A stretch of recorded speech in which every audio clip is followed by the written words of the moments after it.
The Major League Baseball season is finally back. It felt for a while like maybe we would never even get to this part of 2022 when we actually had players on the field, pitchers on the mound, batters in the box. It really felt like with the lockout going on and obviously a lot of animosity between the Players Association and the ownership group, really thought maybe we wouldn't get to an April starting day this year. We might not have baseball during the spring at all. We might not have baseball at all. So as excited as I am that Major League Baseball is here, and we've got some over-under win total predictions for you. We've got some individual Royals talk to get to, and one player prop I'm looking forward to this season. I've got to say, this is one of the weirdest opening days that I have ever experienced. Now, while I cover the Kansas City Royals, my actual fandom belongs with the Chicago Cubs. They are just one example of a team that, even with new rules about spending and player compensation and all sorts of frustration over the last 6 months, and really longer than that if you really want to dive into the details,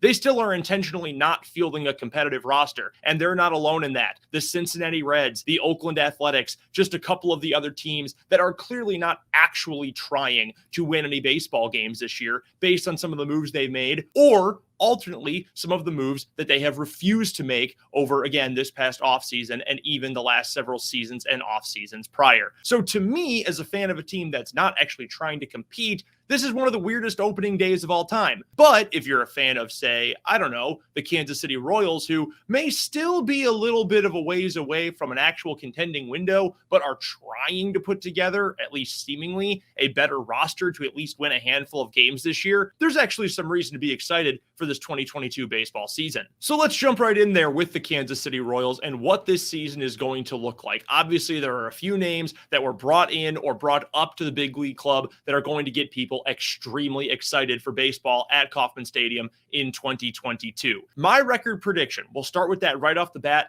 79-83 for Kansas City in 2022. Obviously, there are some folks that would like to see that number get up to 80 wins on the year, maybe even get to 500 at 81 wins. Heck, could they get to 82? I think there is certainly a possibility, there is a path that could lead the Royals to a 500 or better record this season. I think that is certainly within the cards, if not necessarily likely. I'm a little more pessimistic about that because there are just so many pieces that I have big question marks in place of right now. And let's dive right into the Royals this year and the projections for this season with the offensive side of the game, the position players. And we have to start with the guy who is generating more hype for the Royals than any player in recent memory, and maybe as much hype as any debuting rookie this season, and that is Bobby Whit Jr. Whit starting the season at third base. He's hitting number 2 in the lineup for the Royals on opening day against the newly named Cleveland Guardians. The hype is right there. The potential to be the American League Rookie of the Year is right there. And if you want to buy into all the hype that we have heard from coaches, from players, what we saw in spring training down in Surprise, Arizona, there's reason to believe this kid is the real deal. He is truly going to be a special player for the Kansas City Royals. I'm just not quite ready to put the entire future of the Royals and their offensive performance this year on his shoulders right off the rip. Do I think he's going to be really good his rookie season? Absolutely. I think he is going to be a 20-plus home run guy. I think he can get you to 70-plus RBIs on the season. I think he'll hit for contact. He'll hit for power. I'm very excited for this. But as much as I think he is going to play well, there's also the part of me that says he's just a rookie. There are going to be slumps. There are going to be some really high points, some really low points, and you're going to have to live with that. So I can't put the entire weight of the Royals on his shoulders this year. Now, he may be joined by a couple of his fellow prospects at some point later on in the season. Nick Pratto is an example of that. MJ Melendez, another example of that. And hopefully all of those guys are major contributors right off the rip. But again, they are young. They are being put in a somewhat stressful situation that can be difficult for young players sometimes. Look at the Royals' young pitchers, for example, of that. So while I think Whit is going to be a good player this year, I'm not going to say he alone is going to push the Royals into a contending window. Now, there are several other players for the Royals, obviously, who we will have our eyes trained on over the course of the year. And number one on that list, who else? The face of the franchise, Salvador Perez. I'm of the mind that Salvi is going to have another good to very good season in 2022. I also am not kidding myself and I'm pretty darn sure Salvy's not going to set another record for home runs by a primary catcher coming up in 2022. His season last year, over 120 runs batted in, along with his 48 home runs. Absolutely amazing. Maybe and I believe certainly the best offensive season by a catcher of all time, at least in terms of your basic counting stats. It was amazing. It was absolutely tremendous. He's not going to do that again in 2022. The odds of that happening are absolutely minuscule at best. So what can we expect from Salvador Perez this year? What would be a successful season for Salvador Perez this season? Can he hit you 32 home runs? Can he get you somewhere between 90 and 100 RBIs? If he could do that, that would be a massive win. That would still probably be in contention for the best offensive season by a catcher, not just in the AL, but in all of MLB this season. It would still be a major drop-off from what he was able to do in 2022. So you've got to find guys who can replicate some of that production. That, of course, is where Bobby Witt steps in as well, talking about all the things that he can do. Well, if he's at third base, where the Royals had historically dreadful production last season, and Salvy's numbers drop off behind the plate, you're still probably going to get a net positive between the two of them with their production in 22 compared to the production of those two positions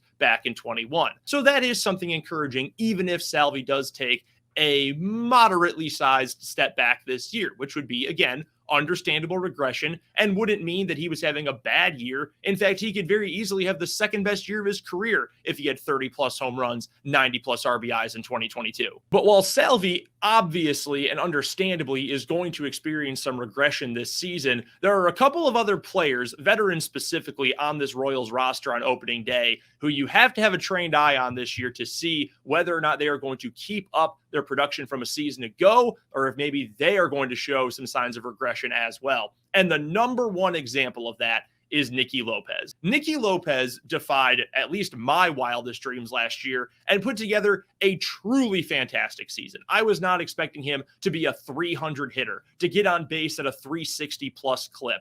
I was frankly shocked by how good Nikki Lopez was last year. And that is awesome for him. That is so cool that he got to have that season, that he got to come into his own.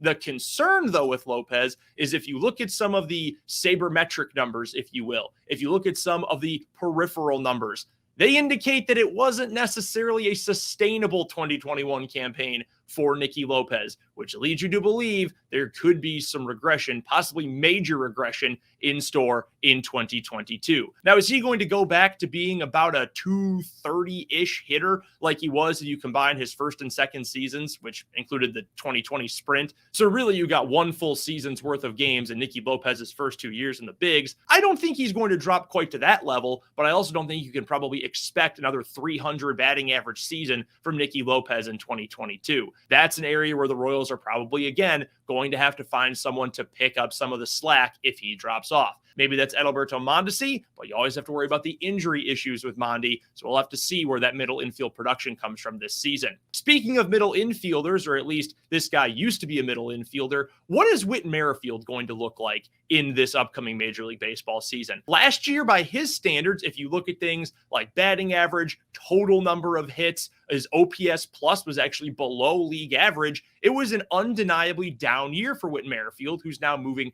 into right field for this season and may move a little bit to center, may in a pinch go back to second base as well. What are we supposed to expect from Whit here in 2022? Is he going to have a season just like that again? Or is he maybe going to get back to what he was able to do in the couple of seasons prior? Now, he was an all-star last season, which is obviously a cool honor, and he became the first player in the American League to lead the league in both doubles and steals since 1929.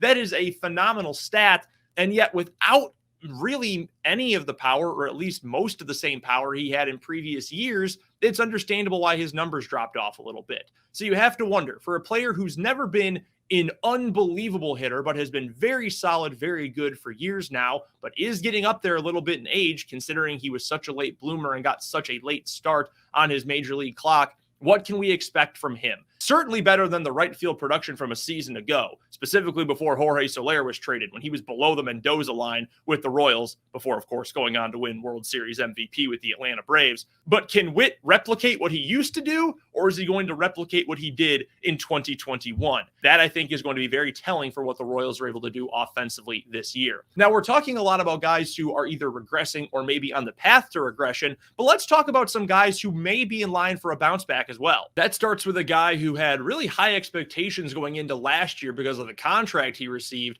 and it's Hunter Dozier, who then went on to not meet those expectations one bit. He did have to deal with some injury issues. He had the head injury early in the season. He was dealing with an injured thumb during the year as well. But what is he going to be able to do this season? Is it going to turn into one of the worst contracts that Dayton Moore ever gave out because Hunter Dozier never gets back to having consistent power, to getting on base with any level of consistency? Or is he going to at least bring back some of that power? Because frankly, even if he's not hitting for average, even if he's not walking, maybe striking out a ton, if he is knocking in home runs, you're still getting some kind of production out of your designated hitter for this season. And if you're the Royals, frankly, you'll take that, especially given how bad he was in 2021. Can he be better than a mid-210s hitter at the plate and come up with some consistent power? If he does, then undeniably, this becomes a bounce back year for Hunter Dozier. The other guy you're looking at in terms of possibly having a bounce back is Carlos Santana. Santana, who got the 2-year deal last offseason, came in, was hot to start the year. He had a very nice April for the Royals,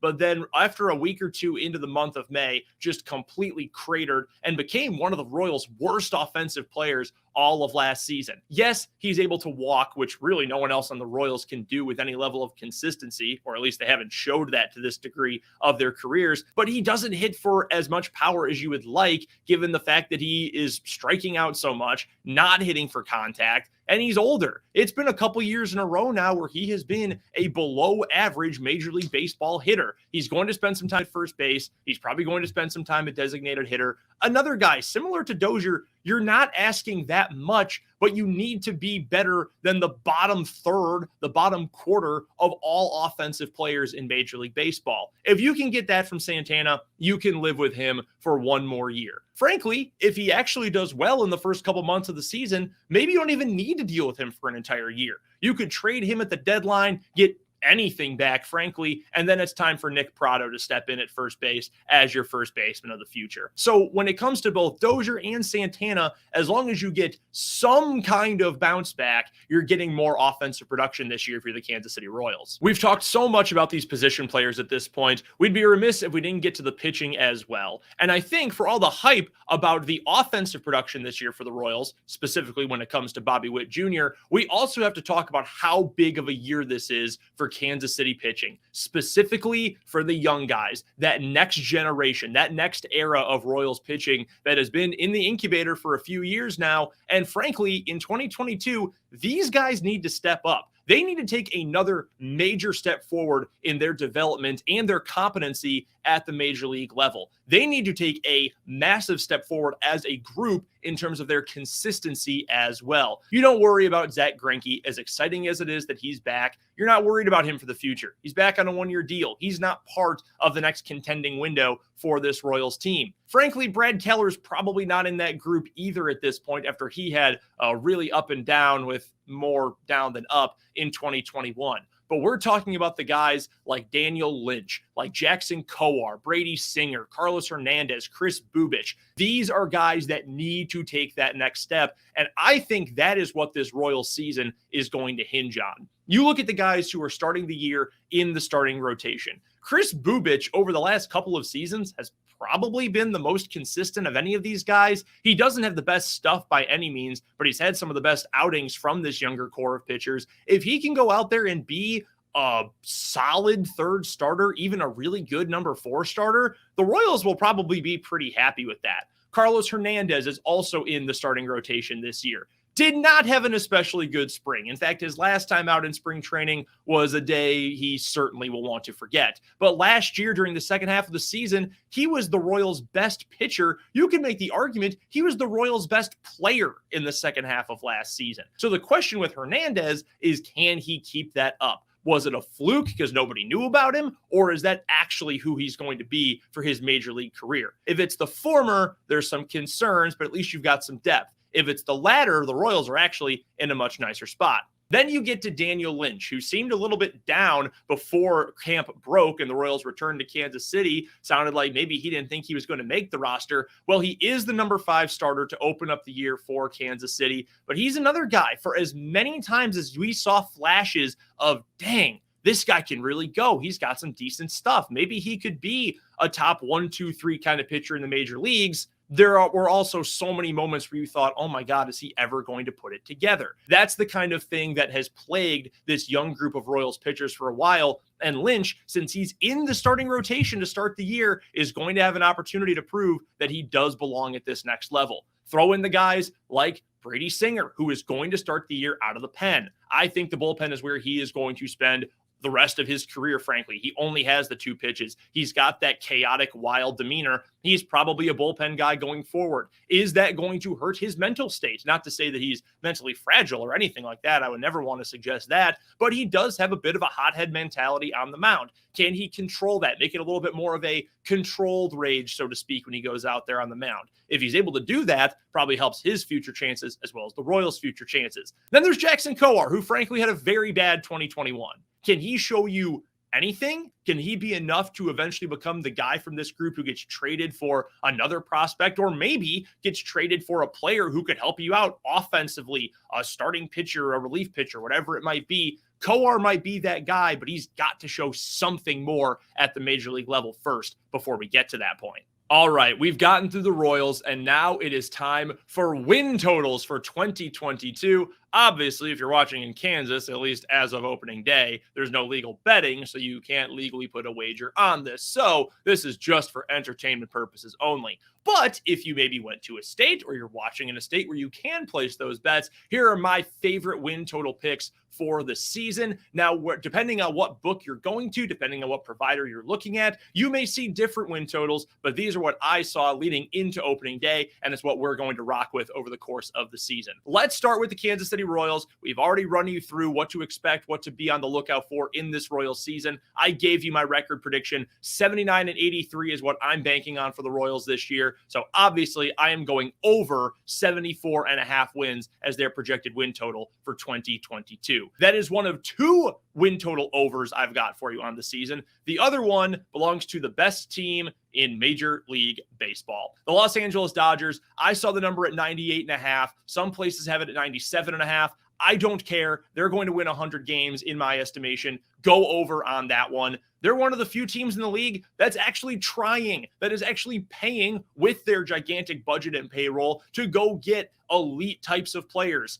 Why shouldn't they win 100 games? They won 106 games in 2021 with another team in their division also winning over 100 games on the season. I don't think the Giants are going to be quite that good again. They still play in a division that has a Padres team that looks like it might take a step back this year, a bad Diamondbacks team, and a Rockies team that will likely finish under 500 once again. I have no reason to believe the Dodgers will end up finishing under at least 99 wins, so I'm going over on the highest win total in baseball for the Los Angeles Dodgers. 2 unders for you as well, both of which, interestingly enough, the same number and the same division as well. We'll start with the Cincinnati Reds. I mentioned earlier in the show that they are one of the teams that just isn't trying this season. They clearly were trying to get rid of as many pieces as they could to rebuild or save money or just prove that they're a Ponzi scheme. I'm not exactly sure what the situation is with the Reds, but you give up Jesse Winker, you give up Eugenio Suarez. Amir Garrett is now with the Kansas City Royals.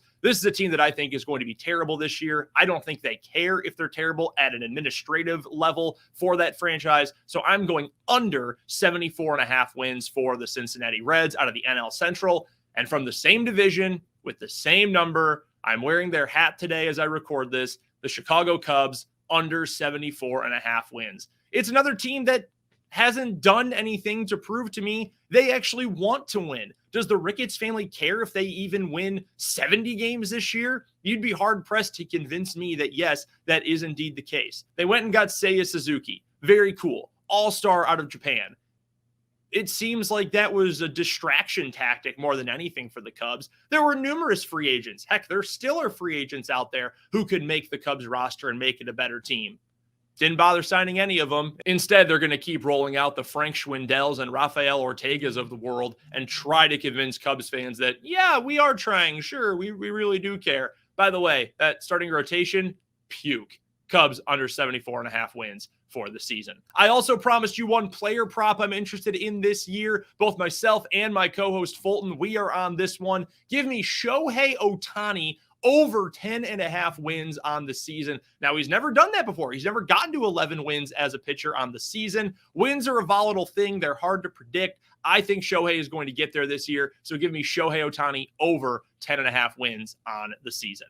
As I said, this is a weird opening day for Major League Baseball. It's a weird day for me as a fan of a team that, frankly, doesn't really care about winning or losing or anything but their bottom line. Certainly not making their fans happy. But after a long stretch of time when we thought we might not have baseball at all this year because of the lockout, because of the labor animosity between the players and owners, I've got to be frank, it is pretty exciting. It is pretty fun to know that those players will be out on the diamond all the way through October of this year. Enjoy Major League Baseball's opening day, and hopefully we'll revisit you in a celebratory fashion come the end of the regular season, and hopefully we got a few winners for you as well.